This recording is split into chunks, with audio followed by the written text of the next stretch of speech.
peaches here in eastern North Carolina are almost nil. If you've got the soil, if you got the methods and training, you can grow peaches here in eastern North Carolina, and that's evident by what I'm doing here.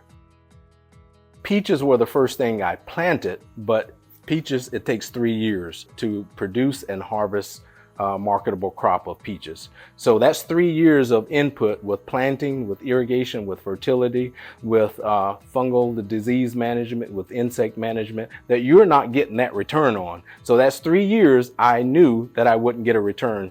The second year I planted my first crop of collards and turnip and mustard, and I sold collards right here out of my barn before I put in the packing house. So the first crop that I grew and sold was collards. Those 3 years I put into growing the peaches, that consists of first soil testing the land to see what soil supplements, whether it's lime, whether it's NPK, nitrogen, phosphorus, potassium, what I need for that soil to give the best outcome possibility for the peach orchard. I use a guide for everything I do, whether it's the irrigation management, fertility management, whether it's insect disease management. North Carolina Vegetable Growers Guide is the Bible for growing vegetables. There's a peach growers guide also, and that's from the planning to the planting to the harvesting to the irrigation to the fertility to the insect and disease management.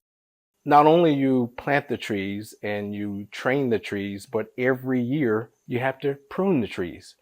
Because just imagine a big apple tree that grows so tall that you can't get to the top of it to harvest the peaches. So every year we have to top them, we have to thin the branches, because too many branches will take nutrients from the fruit. There's a lot of off-season thinning that goes in with the peach orchard. There was a lot of pruning every year, every one of these 3 years. So all of that work and all of that input for those 3 years, we continue to do that every year. As soon as we're done harvesting this fall, it's time to start getting those trees ready for next year. And that's an all-winter thing. My primary retail outlet is my on-farm store. I have a mobile market.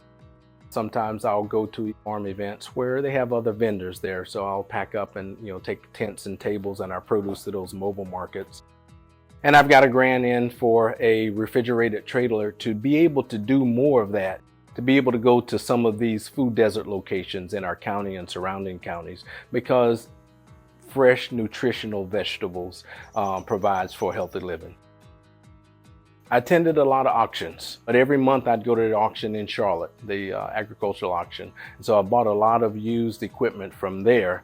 I also went to Auctions Food Line has an auction, and they sell their closed stores. They sell their equipment. So I purchased the refrigeration equipment. So you can buy that equipment, but now you've got to pay someone to break it down. You've got to pay to get it trucked to where or truck it yourself to where you're gonna put it together. Then if you don't have that knowledge and background, you've got to pay someone to put it together. Certainly recommend to do your research. Don't limit yourself to where you live when you're buying things.